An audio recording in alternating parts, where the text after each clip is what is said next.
Hi YouTube. I'm making a video because last week, it was such an uplifting, positive video about this dichotomous relationship between blue collar and professor and all of that kind of thing, but I decided to make a raw video. Maybe emotional, it might not be. I'm not entirely sure how this video is going to actually end up, so watch as cautions. Yeah, with caution, I guess. I don't know even what to say. I haven't made that many YouTube videos, and the reason that I don't make that many videos and is because I've always kind of lived with my parents, so I feel awkward making a video, especially if they can hear me in the next room or they're screaming in the next room, and I just avoided entirely making YouTube videos. Not so much because I was afraid of being judged, just because, I know my family's watching, listening, whatever. But a couple days ago, my mom was reading my blog, and she saw one of my videos, and she just said how eloquently I spoke, and she encouraged me to continue to press on with my dreams, and told me that I write beautifully, and told me that I pretty much that I am on the right path. Literally last week, she told me this, and things are changing very rapidly in my life right now. I guess what I wanted to make this video for is to kind of just, to whoever wants to watch it or whoever sees it, I just needed to vent to something without having a person actually reciprocating any sort of comfort. And the more, that's what I research. I research comfort, and it's so ironic, I research comfort and social support, and yet I don't even know how to receive or give. I know how to give, but I don't know how to receive it. And I guess that's what happens when you research such things, because you realize, there's all these different kinds of elements to it, and it's difficult to do it. It's difficult for anyone to receive social support and ask for comfort. I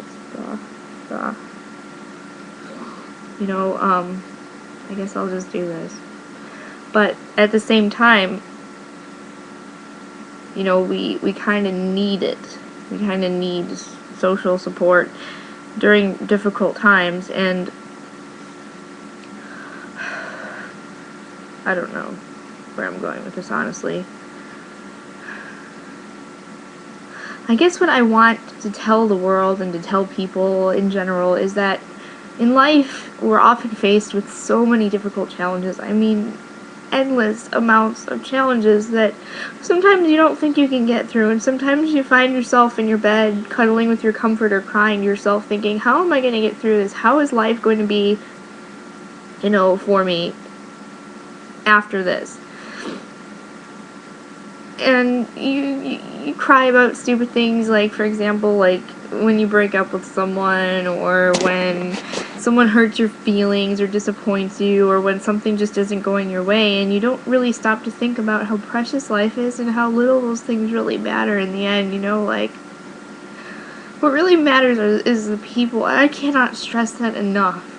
If you have people in your life who love you, and you have people in your life who you know will do anything for you, that is the most beautiful thing you can possess, honestly. My dad was upset about money the other, and he's like, I might have to borrow more money from you, but you know what, it's not about money. Life is not about money or possessions or what you own. Life is about people. Life is about the people you have, and cherishing the people you have, and making memories with the people you have. And I am so lucky and grateful to have so many wonderful memories with just the most amazing family and friends I could ask for, honestly. And this is freaking really hard for me to make a video like this, and I doubt any of you will actually see it, so I suppose it's not really that disheartening for me to be making this video right now. I'm probably going to delete it within a few days, just because I don't know how this is going to even turn out. I just really need to just let people see how precious life is. Today at work, I cried with some of my coworkers, which felt really good because I never cry ever in front of people, like ever. I don't complain about things. I don't tell people about my problems, and I just kind of let it sit inside of myself. And I have for years, and every time something bad happens, I try to replace it with a positive thing, and every time I don't know if I'm gonna make it, I put more on my plate so I can't think about not making it. And sometimes you just have to cry. You just have to look to people to help you out, and if they really, really care about you, they're going to help you out, and they're going to be there for you. And it's a good way of seeing who really cares about you in your life. You know,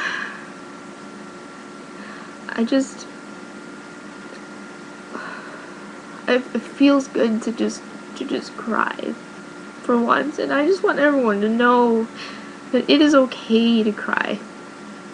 It's okay to cry. It's okay to feel stressed. It's okay to seek people's help. You're never alone, and that's something that people don't realize during a hardship, is that they should never feel like they're alone. They should always have someone there who can help them out, who's going to care. And I think that people discredit some people. You know, there are people who are going to help you. Like, I didn't realize this before all this happened to me, and now I know how many people actually do care, and how many people actually do feel for me. And you know, I've always had this thing, I don't like people to feel sympathetic for me. I don't want to do the why me, pity me thing. But it's not always about that. You know, we experience life together. We all go through the same types of things in life. I mean, not to a certain degree. We don't always feel the same way. We don't always handle things in the same manner. We don't, you know, always experience things at the same age, the same time. But we all understand emotion. And that understanding of emotion is what can help us help others. And you don't have to help others. You don't have to say much to help others. You just have to be a listening ear. And a listening ear and affectionate, and showing the person, hey, I'm here if you need to talk, whenever. I don't care when it is. I'm starting to realize that it's okay to talk about things, and it's okay, you know, to cry and do all of this. And I'm learning that things don't matter. You know, success cannot be measured on the amount of intelligence you have, the amount of money you make, the amount of, you know, success you've had in life. It can't be measured by that. You know, true happiness and what really matters in life is the relationships that you build with people, and the memories that you make with those people, and the abilities to help them and give them all of your love, as well as receive that same love. And that's the most precious, beautiful thing in life. And I worked my butt off. I didn't spend the time that I needed to with the people who matter the most, because I was so concerned with money, and so concerned with getting by, and so concerned with school, and just pushing myself beyond limits and now I know you can't. Nobody can do those things. That doesn't make you any less of a person. That doesn't make you any less strong. You know, it means that you're accepting that sometimes you have to slow down in life. You can't always live fast-paced, fast-paced, fast-paced. Stop for 1 minute and take a look at the world and freaking look at the sunset and think to yourself, wow, that's beautiful. Life is beautiful. And just take time to enjoy the simple things, and take time to enjoy the pleasures of having the people in your life that you have. Because life is so short here. I mean, I believe in God, and I believe there's something more when we die. But life here on earth is so short. And we don't really know what goes on beyond this life. So you just have to make the best of everything in life. And you have to just remember what's important, and don't ever forget that, and hold that close to your heart. I hope you all have a wonderful and safe Friday, and that you all just smile today, and don't let anything get you down. You know, and if it does, know that you're not alone and there are people who are going to help you through it. I'll see you later.